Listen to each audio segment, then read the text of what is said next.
kita di siang hari ini, di hari Minggu yang cerah ini.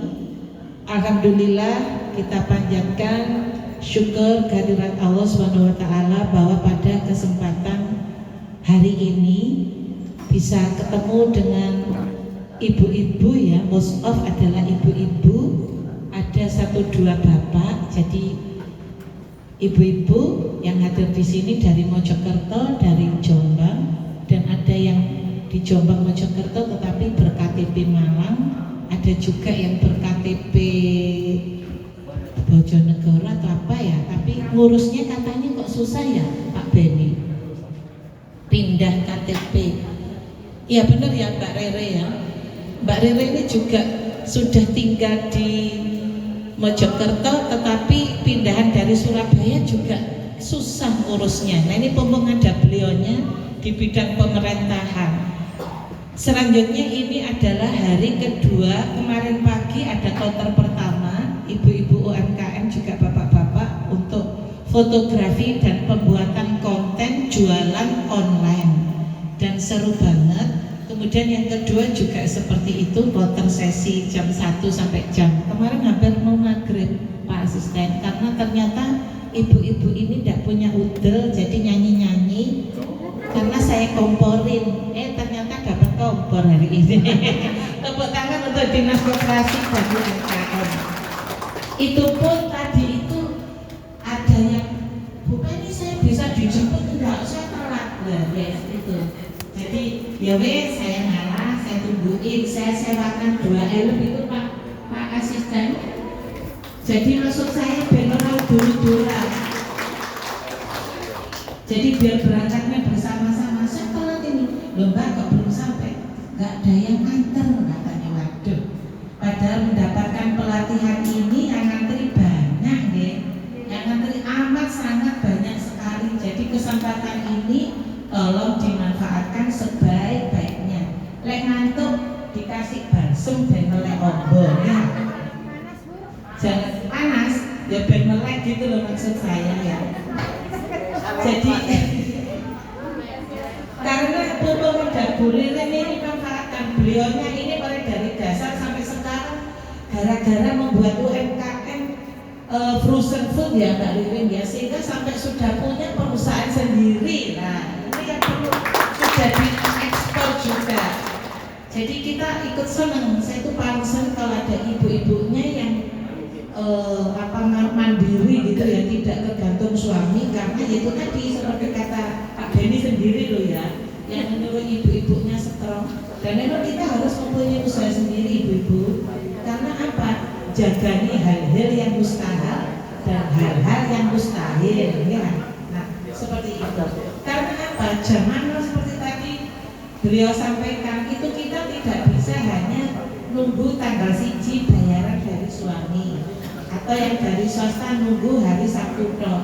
Nggih, Pak Beni. Karena istilahnya bapak-bapak itu kebetulan di dewan itu banyak bapaknya. Jadi ini duit lanang loh. Maksudnya piye? Ada uang perempuan, ada uang laki-laki. Loh kalau uang perempuannya lebih banyak daripada uang laki-laki enggak apa-apa. Ini uang perempuannya lebih sedikit deh. Yang banyak uang bapak-bapak. Nah itu perlu diwaspadai. Apakah memang begitu? Tapi kebanyakan begitu menurut saya. Ya, kalau di Wedok di sini kan nggak kepenak ya. Jadi ibu-ibu, niat saya ada pelatihan-pelatihan seperti ini bukan untuk pamer, untuk apa, tetapi setelah mendapatkan pelatihan ini jangan sampai apa ya, jangan sampai terus terus untuk agak duit pulsa, apa itu kompor didol di tangga sebelah. Loh itu paketan bukan ini, sudah ada cita-cita yang tidak paket lengkap ini. Apalagi kalau itu nanti diganti open ya Bu ya. Iso ada tuku HP 3.000, ada didol oleh 10.000 gitu ya. Si oleh 7.000 tak tukokne sing rodok kelasnya itu ya Mbak Pariah ya. Jadi ibu-ibu kalau mendapatkan pelatihan ini jangan pelit resep untuk dibagikan ke tetangga-tetangga. Mungkin ada RT-RT yang tidak kebagian, itu mau diurui apa? Jangan pelit. diajari. Karena getok tular itu selain kita dapat ilmu tambahan, kita jadi ahli juga akan mendapatkan pahala. Ngaten nggih. Panjenengan ngantuk apa mboten? Mboten apa ngantuk?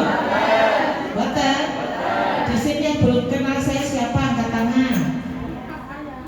Oh, saya. Berarti Mas panitia yang belum kenal disuruh pulang, amplopnya digunting. Jadi seperti itu. Ini pelatihan yang beberapa kali ya, karena sebelumnya kemarin hari Kamis kita ke Malang. Jadi pedagang kaki lima saya sewakan 2 kendaraan elek menuju Malang untuk pelatihan juga seperti ini. Jadi nginep-nginep katanya enak, healing sambil nginep. Nah, sekarang ini kita nanti akan praktek bagaimana caranya membuat hoka-hoka bento. Hoben atau hoka-hoka bento itu kira-kira nama yang sama atau tidak? Tapi setahu saya hoka-hoka bento itu pemiliknya orang Indonesia. Jadi namanya Pak Hendra Arifin, itu didirikan kira-kira tahun 1985. Jadi bukan franchise dari Jepang, no. Tetapi itu adalah hoka-hoka bento, itu ada Hoben, ada hoka-hoka bento. Itu yang memiliki itu adalah orang Indonesia, Pak Hendra Arifin namanya. Jadi bukan franchise kayak McD kayak gitu, bukan. Nah, hoka-hoka bento ini mengembangkan restoran cepat saji. Sebetulnya artinya kalau kita makan ke hoka-hoka bento itu ngerti artinya enggak? Hoka-hoka bento. Biasanya orang Indonesia pakai melebu, di foto. Kita kalau masuk restoran sing rada mentaran titik mesti apa yang dilakukan? Ya kan? Untuk minum pak itu loh mesti foto. Beda kalau kita ke warung angkringan orang Indonesia. Gak selfie sih. Bisa dilihat biasanya berkencan itu justru yang di warung-warung Indonesia. Tapi lek tinggal gaya-gaya itu ada di Hoben. Hoka-hoka bento itu artinya apa coba? Ada yang tahu enggak?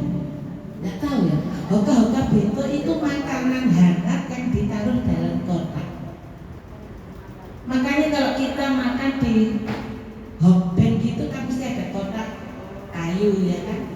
Terus kalau kita pesen takoyaki gitu mesti juga ditaruh di kotak. Itu artinya hoka-hoka bento. Jangan hoka-hoka bento, jangan. Enak ya. Jadi hoka-hoka bento itu gitu. Siapa yang sering makan ke hoka-hoka bento angkat tangan. Nanti kalau sukses setiap hari ke sana. Loh, bikin sendiri hari ini dilantik membuat makanan hoka-hoka bento itu bukan jenis makanan, tetapi artinya adalah makanan hangat versi Jepang yang ditaruh di dalam kotak. Jadi jangan keliru. Kalau bento sendiri itu berbagai jenis menu makanan. Ada takoyaki, ada sukiyaki, ya kan? Terus ada siomay kayak gitu. Itu bento yang ditaruh di kotak-kotak. Jadi lain kali ada sushi, cimili-kiti, nah kayak gitu. Jadi ngerti, harus ngerti. Oh bukan sushi ya. Jadi hoka-hoka bento itu artinya itu. Jadi apa ya hoka-hoka bento? Itu milik orang Indonesia yang sudah berdiri sejak tahun 1985. Jadi kalau kita melakukan sesuatu, mengunjungi sesuatu harus tahu sejarah. Itu nggih. Berarti ini siapa yang sering makan Hoben? Tidak ada? Nggak pernah? Pernah? Kenapa tidak sering?